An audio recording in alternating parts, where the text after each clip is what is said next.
A day of protest across France that's been called Let's Block Everything.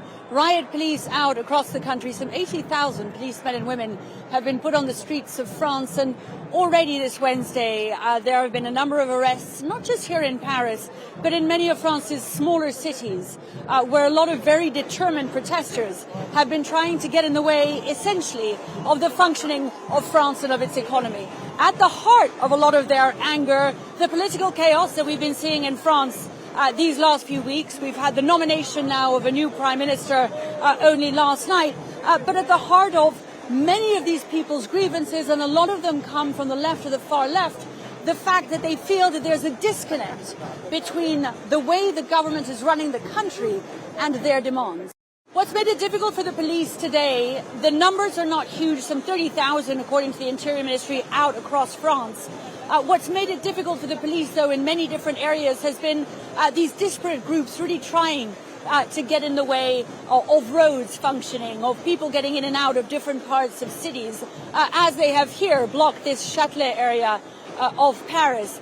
The much bigger day of protest and industrial action, though, threatens to come next week on the 18th of September, when you're likely to see a lot of unions take part as well. That's a lot of people, you tell you what. Even in a MAGA ecosystem of fast-moving, sharp-talking media stars, Charlie Kirk stood out. We need more people in jail. We do not have enough people in prison in America. The 31-year-old father of two rose to fame at a young age, just 18 when he co-founded the group Turning Point USA, which builds support for conservative politics at high schools and colleges. As I travel the country, and I'm doing this on college campuses, I can feel a surge. Turning Point USA now has chapters on more than 800 campuses, and on the eve of his second inauguration, President Trump credited Kirk with mobilizing the youth vote. And a man who's got an army of young people, Charlie Kirk, is here. And I want to thank Charlie. Charlie is fantastic. I mean, this guy, don't believe this stuff when you hear the kids are liberal. They're not liberal. Maybe they used to be, but they're not anymore. A college dropout born in the suburbs of Chicago, Kirk became a millionaire from the books he wrote, speaking engagements, and his popular podcast, The Charlie Kirk Show. On all media platforms, he was a strong voice for conservative causes, including the Second Amendment. You don't need all these gun laws if you don't. It's okay if everybody owns guns if you don't have a bunch of third worlders coming into your nation that don't abide them and then commit a lot of crimes. He is one of the most prominent, I would say the most successful MAGA media personality of his generation. He's a little bit like a new era Rush Limbaugh, of the digital age. But unlike someone like Rush, who hosted a radio show at his home, Kirk is out and about. He's known for doing these public events.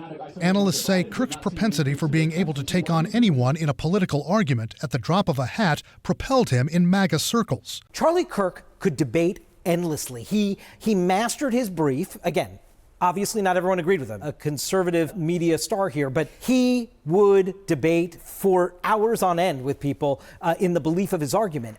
As a result, Kirk had the ear of almost everyone in the administration, from President Trump on down. When he broke with the administration twice this year over the bombing of Iran and the release of the Jeffrey Epstein files, the stir in MAGA world was palpable. He later backed down from his call for more transparency in the Epstein case. I'm going to trust my friends in the administration. I'm going to trust my friends in the government to do what needs to be done, solve it, balls in their hands.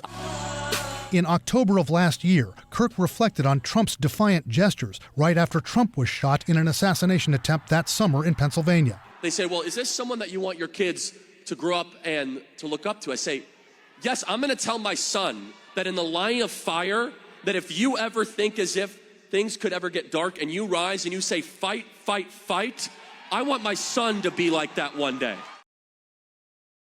These drones that entered the Polish territory were part of the nightly Russian bombardment on Ukraine. But in this case, according to the Ukrainians, 8 of those drones headed into Polish territory. Now, of course, we heard Donald Tusk, the Polish prime minister, saying it was actually 19 drones. And these drones entered not from Russia, but via Belarus, which, of course, is on the eastern border, partly on the eastern border of Poland. Now, as a result of this, Poland had to close 3 of its airports, including the main international airport in Warsaw. Those airports have now reopened. The Polish authorities are now trying to find remains of any drones that were shot down. It was not only the Polish Air Force involved in this effort to stop the drones, but also F-35s from the Dutch Air Force as well. This comes just a few weeks after President Trump met with Russian President Vladimir Putin in Alaska, at the time saying that perhaps this is the beginning of the end of the war. It appears that since that summit, if anything, the situation has escalated further to this very dangerous point.